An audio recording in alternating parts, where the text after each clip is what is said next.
마태복음 5장 7절 긍휼히 여기는 자의 복. 긍휼히 여기는 자는 복이 있나니 그들이 긍휼히 여김을 받을 것이미요. 아멘. 주제 긍휼히 여기는 자, 그리고 긍휼히 여기는 자의 복. 긍휼히 여기는 자는 복이 있나니 그들이 긍휼히 여김을 받을 것이미요를 직역을 하면 긍휼히 여기는 자는 복이 있다. 왜냐하면 그들이 긍휼히 여김을 받을 것이기 때문이다. 누구에게 긍휼히 여김을 받아요? 하나님께. 일반적으로 긍휼을 친절, 따뜻한 마음으로 번역하지만 변함없는 사랑이라는 의미도 있습니다. 구약에서는 긍휼을 헤세드, 사랑이라는 뜻이죠. 라는 단어를 사용하는데 약 150회 나옵니다. 헤세드는 주로 하나님의 성품이나 행동을 설명할 때 사용하는 매우 중요한 단어입니다. 본래 긍휼은 사람의 마음속에 있는 것이 아닙니다. 죄로 인해 타락한 인간의 마음속에는 용서하고 치유하는, 사랑하는 긍휼이 없습니다. 긍휼은 하나님의 마음입니다. 하나님의 조건 없는 사랑, 무한히 용서하시는 하나님의 마음입니다. 하나님의 긍휼은 단순히 불쌍히 여기거나 용서한다는 의미를 넘어서서 하나님의 변함없는 약속과 조건 없는 무궁한 사랑을 의미합니다. 긍휼은 사랑이다. 이렇게 보시면 됩니다. 신명기 7장 9절. 그런즉 너는 알라 오직 내 하나님 여호와는 하나님이시요 신실하신 하나님이시라. 그를 사랑하고 그 계명을 지키는 자에게는 천대까지 그의 언약을 이행하시며 인애를 베푸시되. 아멘. 천대까지 인애를 베푸신다. 인애가 사랑이잖아요. 천대까지란 말은 영원토록. 시편 103편 3절 5절. 그가 내 모든 죄악을 사하시며 내 모든 병을 고치시며 내 생명을 파멸해서 속량하시고 인자와 긍휼로 관을 씌우시며 좋은 것으로 내 소원을 만족하게 하사. 아멘. 죄악을 사하여 주시고 병도 고쳐주시고 우리의 생명을 파멸해서 속량해 주신 것도 참 버거운데 감사한데 거기다가 인자와 긍휼로 관을 씌워주신다. 참 하나님의 사랑은 무궁합니다. 예레미야 애가 3장 22절. 여호와의 인자와 긍휼이 무궁하심으로 우리가 진멸되지 아니함이니이다. 아멘. 굉장히 중요한 말씀이죠. 우리가 진멸되지 않는 이유는 우리에게 원인이 있는 게 아니에요. 하나님의 인자와 긍휼하심이 무궁하시기 때문에 그렇습니다. 자, 신약을 볼까요? 신약에서는 엘레오스라는 단어를 사용하는데 약 27번쯤 나옵니다. 주로 구원과 연관되어 있습니다. 신약의 긍휼이란 단어는 구원과 연관되어 있어요. 구약의 긍휼이라는 단어는 사랑과 연관되어 있어요. 자, 사랑과 구원은 같은 거죠. 사랑하시니까 구원하는 거죠. 로마서 9장 23절에서 24절. 또한 영광 받기로 예비하신 바 긍휼의 그릇에 대하여 그 영광의 풍성함을 알게 하고자 하셨을지라도 무슨 말을 하리요. 이 그릇은 우리니 곧 유대인 중에서뿐 아니라 이방인 중에서도 부르신 자니라. 아멘. 여기 긍휼의 그릇은 이방인을 가리키는 거죠. 하나님이 영광 받으시려고 이방인을 향해서 은혜를 베푸신 거죠. 선택하신 거죠, 이방인을. 그래서 여기 그 긍휼은 이방인 선택을 의미합니다. 에베소 2장 4절 5절. 긍휼이 풍성하신 하나님이 우리를 사랑하신 그 큰 사랑을 인하여 허물로 죽은 우리를 그리스도와 함께 살리셨고 너희는 은혜로 구원을 받은 것이라. 아멘. 긍휼이 풍성한 하나님. 큰 사랑을 갖고 계신 하나님. 그걸로 우리를 구원하셨다. 여기 긍휼은 큰 사랑과 구원을 의미합니다. 디도서 3장 5절. 우리를 구원하시되 우리가 행한 바 의로운 행위로 말미암지 아니하고 오직 그의 긍휼하심을 따라 중생의 씻음과 성령의 새롭게 하심으로 하셨나니. 아멘. 하나님의 긍휼로 우리를 거듭나게 하셔서 새롭게 하셨다. 여기 긍휼은 거듭나게 하신 중생의 의미가 있습니다. 유다서 1장 21절. 하나님의 사랑 안에서 자신을 지키며 영생에 이르도록 우리 주 예수 그리스도의 긍휼을 기다리라. 아멘. 영생에 이르도록 그리스도의 긍휼을 기다리라. 여기 긍휼은 영생과 연관되어 있습니다. 베드로전서 1장 3절. 우리 주 예수 그리스도의 아버지 하나님을 찬송하리로다. 그의 많으신 긍휼대로 예수 그리스도를 죽은 자 가운데서 부활하게 하심으로 말미암아 우리를 거듭나게 하사 산 소망이 있게 하시며. 아멘. 그의 많으신 긍휼대로 우리를 거듭나게 하시고 산 소망이 있게 하셨다. 예, 긍휼과 중생 산 소망이 연결되어 있습니다. 정리하면 하나님은 죄로 인해 사망 선고를 받은 인생을 불쌍히 여기셔서 그들을 구원하시려고 그의 아들 예수 그리스도를 세상에 보내셔서 십자가에서 죽게 하시고 부활하게 하셨습니다. 죄인을 구원하기 위해서 불쌍히 여기셔서. 이것이 하나님의 긍휼입니다. 자, 구약에서는 사랑, 신약에서는 긍휼, 이렇게 연결되어 있는 참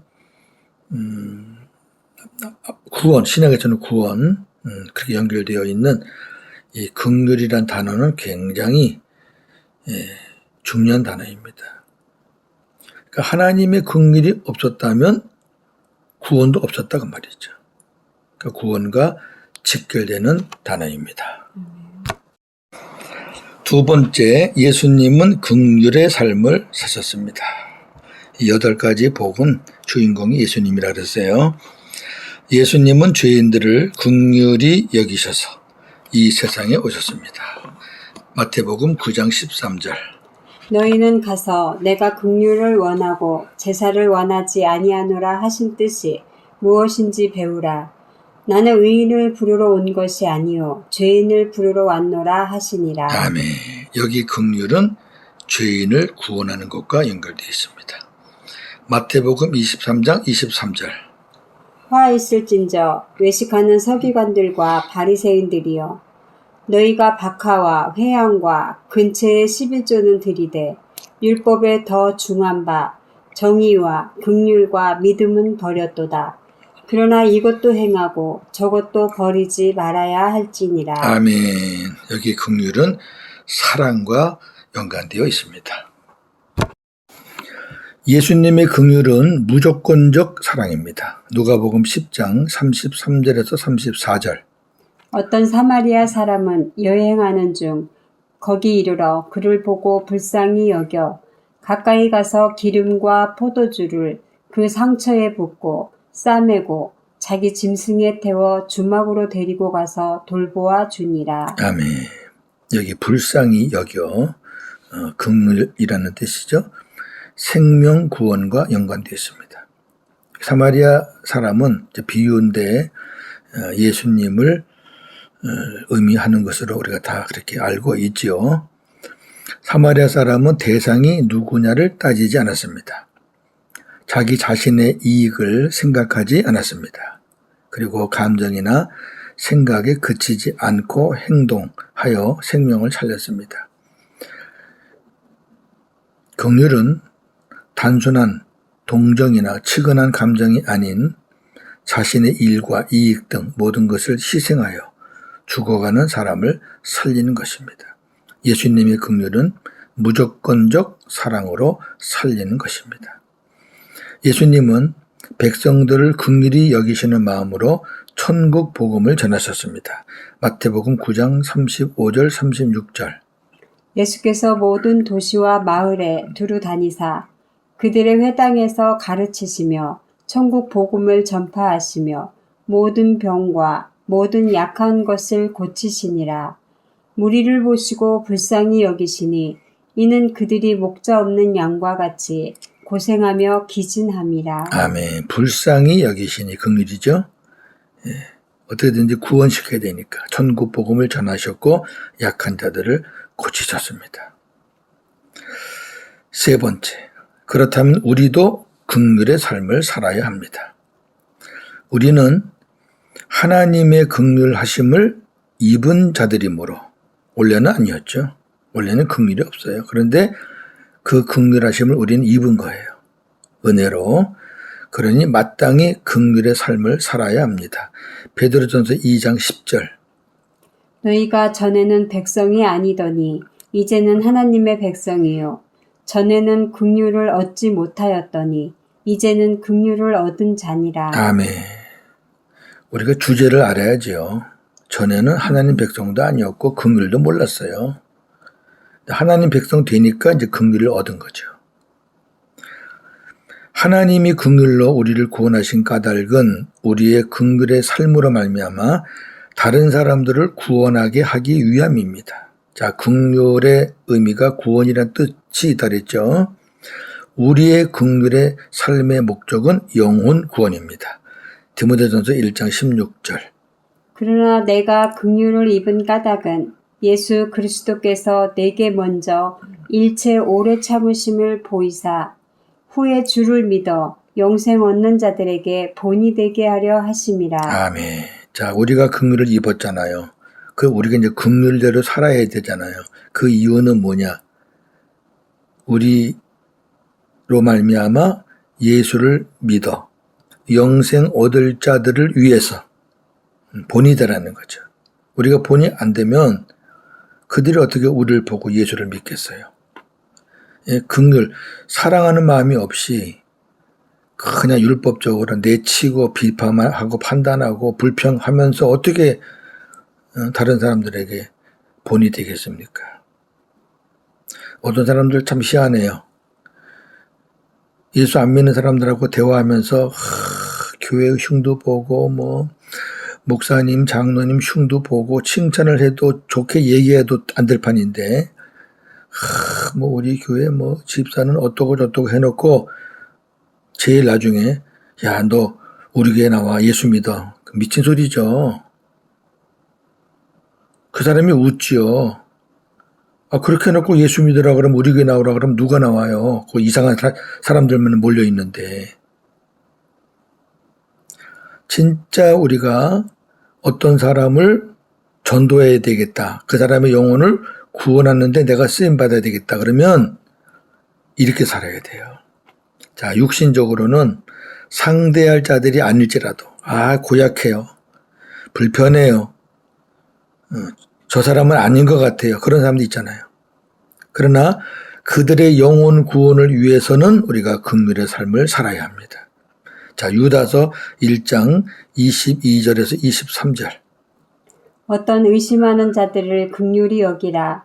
또 어떤 자를 불에서 끌어내어 구원하라. 또 어떤 자를 그 육체로 더럽힌 옷까지도 미워하되 두려움으로 긍휼히 여기라. 아멘. 여기 긍휼은 구원과 관계되어 있잖아요. 불에서 끌어내어 구원하라. 그러니까 의심하는 자들도 있고 또 삶이 더러운 자들도 있어요. 예, 육신의 눈으로 보면 미워요. 상대하고 싶지 않아요. 그러나 그들을 불구덩이에서 끌어내서 구원하기 위해서는 우리가 긍휼히 여기는 마음으로 그들에게 대해 주어야 합니다. 예, 굉장히 중요한 거죠. 네 번째, 긍휼히 여기는 자의 복입니다. 긍휼의 삶에는 보상과 상급 심판이 있습니다. 마태복음 5장 7절. 긍휼히 여기는 자는 복이 있나니 그들이 긍휼히 여김을 받을 것이며. 아멘. 오늘 본문인데 하나님의 긍휼을 받는 겁니다. 우리가 사람에게 긍휼을 베푸는데 나는 하나님으로부터 긍휼의 은혜를 받아요. 야고보 2장 13절. 긍휼을 행하지 아니하는 자에게는 긍휼 없는 심판이 있으리라. 긍휼은 심판을 이기고 자랑하느니라. 아멘. 여기 심판은 구원의 심판을 말하는 건 아니죠. 우리가 생명이 있으면은 구원은 다 받는 거죠. 네 안에 하나님의 생명이 있는데 무슨 지옥 가는 심판을 받겠습니까? 여기 심판은 상급 심판을 말합니다. 생명이 있어도 긍휼을 행하지 않는 거예요. 예수님처럼 주님의 마음으로 사는 거 아니에요. 자기 마음으로 사는 거예요. 주님이 계신데도. 그러면은 하나님 앞에 가서 긍휼을 베풀지 않은 것에 대한 상급 심판을 받아요. 아무것도 없는 거죠. 상급 심판을 받는다는 건 아무것도 없는 거예요. 상급이. 부끄러운 구원이에요. 그런데 긍휼은 심판을 이긴다. 긍휼의 삶을 살면, 긍휼을 행하면 심판을 이긴다는 건 뭐예요? 예, 상급을 받는다는 거죠. 자랑할 만한 상급. 할렐루야. 여기 긍휼은 영혼을 사랑하는 마음과 연관되어 있습니다. 우리가 긍휼의 삶을 살지 않는다면 우리가 하나님의 긍휼을 받았다는 증거가 없는 거예요. 그렇잖아요. 저 사람이 목사야? 저 사람이 장로야? 저 사람이 집사야? 이렇게 말하면 그 문제가 있는 거잖아요. 아, 저분이 목사님이셨구나. 저분이 장로님이셨구나. 여러분, 존경 안 하는 사람은 님자 안 붙여도 존경하는 사람은 님자를 붙여요. 붙이지 말래도. 아이고, 목사님이시구나. 장로님이셨구나. 어쩐지 틀리더라. 권사님이셨구나. 아이고, 저게 목사야? 저게 장로야? 저게 권사야? 긍휼의 삶을 산 자는 복을 받지만 상급이죠. 긍휼의 삶을 살지 않는 자는 복, 상급이 없습니다. 마태복음 18장 32절에서 34절. 이에 주인이 그를 불러다가 말하되 악한 종아 내가 빌기에 내가 내 빛을 전부 탕감하여 주었거늘 내가 너를 불쌍히 여김과 같이 너도 내 동료를 불쌍히 여김이 마땅하지 아니하냐 하고 주인이 노하여 그 빛을 다 갚도록 그를 옥졸들에게 넘기니라. 아멘. 1만 달란트와 100데나리온의 비유입니다. 주인이 1만 달란트 빚진 종을 탕감해 줬습니다. 이거는 구원해 줬다는 얘기예요.